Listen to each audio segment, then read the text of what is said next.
Hello, hello, hello. I'm so glad you guys can make it.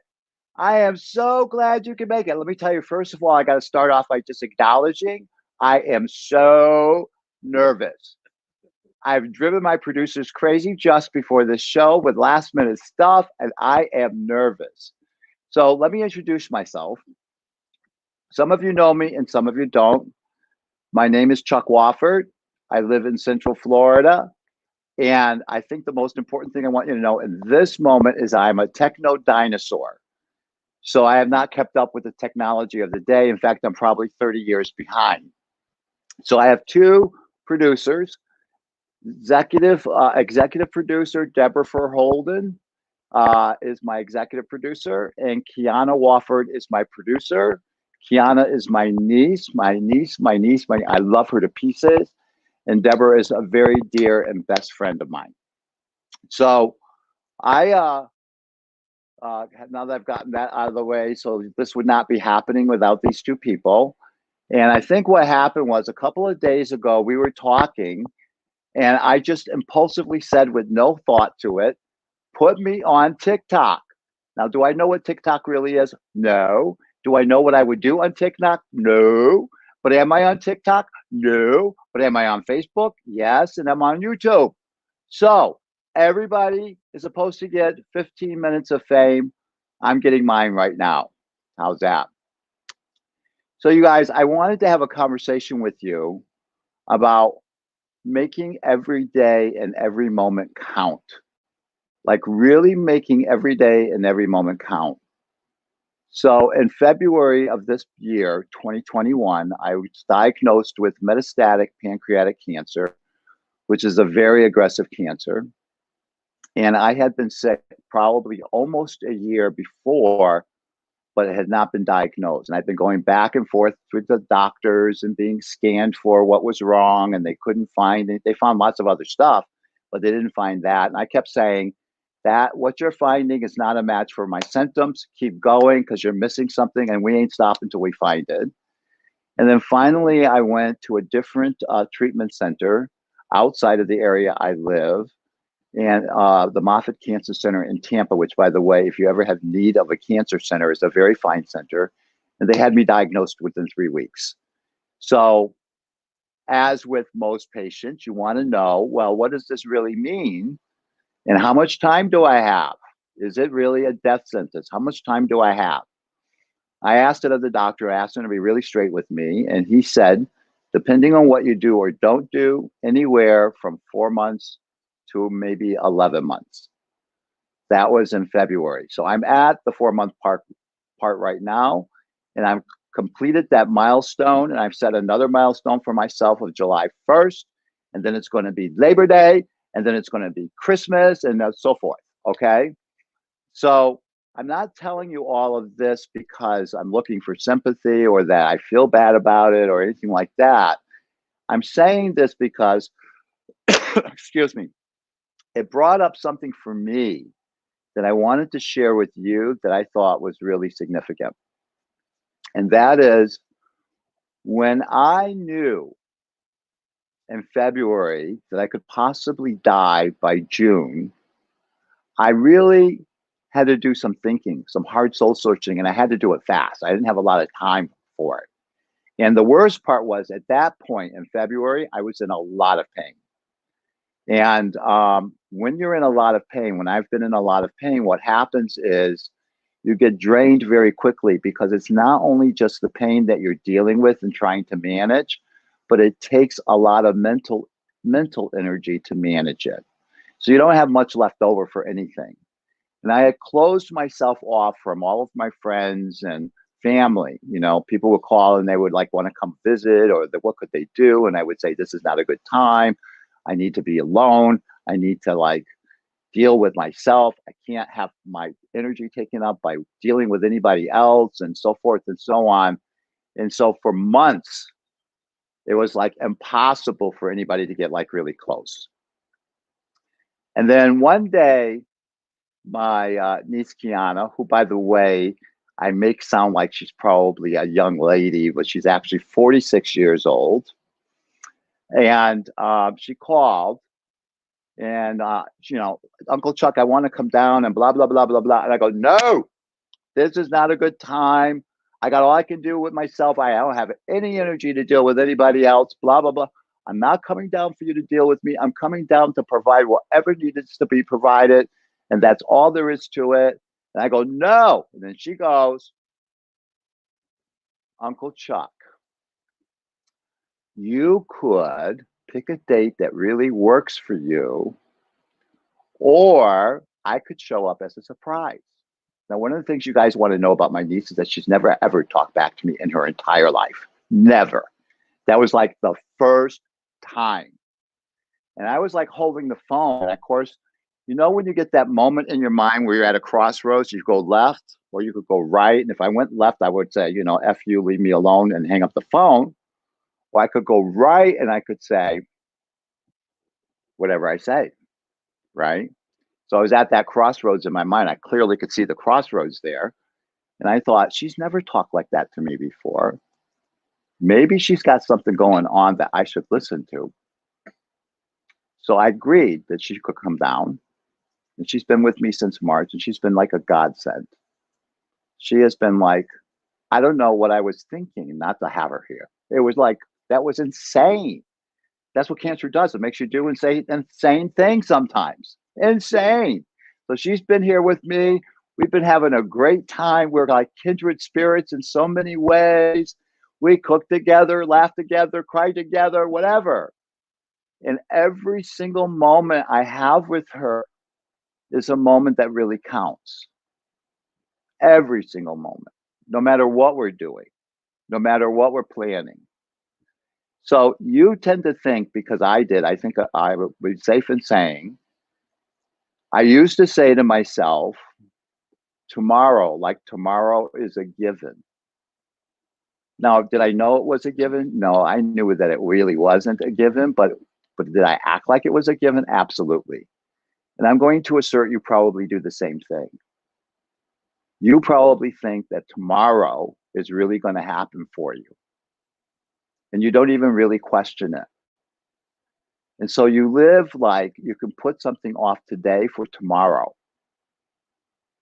But if you really knew that tomorrow wasn't there, today would look very different for you.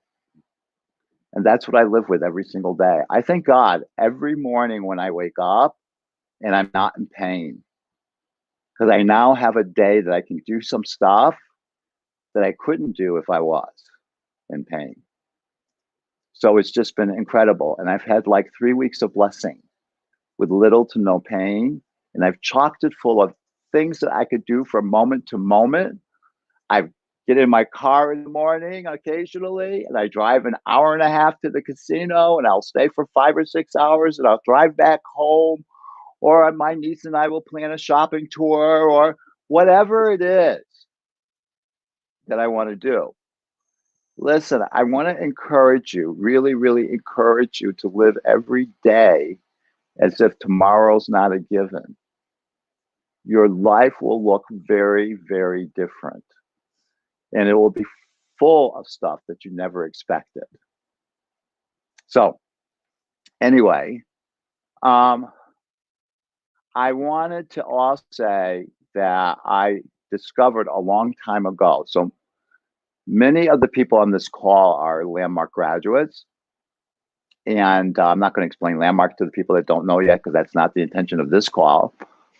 But when I did the Landmark Forum, on the second day of my Landmark Forum, I realized that the source of my unhappiness was that I was not living my life as if it were for other people. And in the moment that I discovered that, then I knew what the purpose of my life was in a way that I had never known before. And that was like 1997. And from that moment to this, I've lived my life that way. I have totally lived my life that way. And if I were actually to die tonight, I would die fulfilled. Like, I am just so fulfilled in who I am, what I've done, who I know, the people in my life. don't think I could have done it better for me. Was I perfect in it? No. There were times I screwed up, but did I clean up? Mostly. And kept going. And that's all there was to that. So, I'm encouraging you to take a look for yourself. What is it that you're not doing or being today that you would be doing or being if tomorrow really weren't a given for you? And then go out and do and be that. Just go out and do and be that. It's like incredible, absolutely incredible. So, this was not meant to be a long conversation. It was actually meant to be a brief conversation. I've got my 15 minutes of fame, and I know that there probably have been some comments or questions, and so I'm going to turn to my producers and see. What things are you planning on doing? What things am I planning on doing? I'm planning on several things. So, first and foremost, Kiana and I are going to take a trip to Vegas because I haven't been to Vegas since the 80s. And we're going to spend 3 or 4 days in Vegas. And then secondly, I'm going to plan a trip. I'm really excited about this. I'm planning a trip on the Canadian Transcontinental Railroad from East Coast to West Coast. They have this service where you can book it and you get like your own private little compartment and everything is all inclusive, your food and I guess your alcohol. I'm not sure about that, but pretty much everything's inclusive. And you go through the Rockies and then you're on the West Coast and we're going to take the train back. Then we're going to get off that train. We're going to travel down through New England. I'm going to stop in York, Maine at L's Fried Clams, and I'm going to have my whole belly fried clams, which I haven't had in many years, and which is one of my favorite foods. I'm going to stop in Connecticut and spend a little bit of time with my family because that's where I'm from, and I haven't been back there in a long time.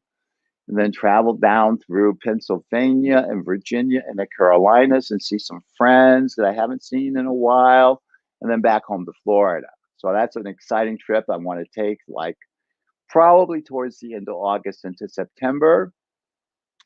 And I also always wanted to go to Costa Rica. So I'm going to take a trip to Costa Rica. Haven't planned that out yet, but I'm going to. And spend maybe a week there, maybe more. Who knows? We'll see what I want to do there, and then we'll take it from there. Now, here's something I really want to do in my life. I am not a celebrity hound. I have met many celebrities over the years at airports and restaurants. You bump into them. I'm walking down the streets. I lived in Washington for over 20 years, on the streets of Washington and so forth. And I'm mostly, for the most part, I never go up to them.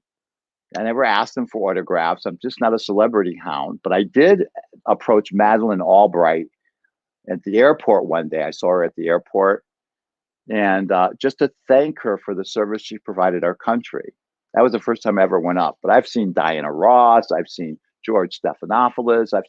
I've seen Dolly Parton. I've seen Mandy Patinkin. All these people. Anyway, the one person who is a celebrity that I really want to meet and just talk to honor and respect her is Oprah Winfrey. Oprah Winfrey to me is like the model that human beings should be. She has been like a totally amazing person in her contributions for the better for people, not only in our country, not only inside of minority groups, but everybody. Like she speaks and talks what she does, and she does it for the world. And I so want to just thank her and tell her how much I love and respect her. And I would love to have that experience someday. So that's it right now for like my short little bucket list. I'm going to continue to add to it because I'm going to be adding to the days that are tomorrow's. So I'm ready to take any questions or comments. Anything yet, Kiana? Anything that you guys want to ask or you want me to talk about, I will.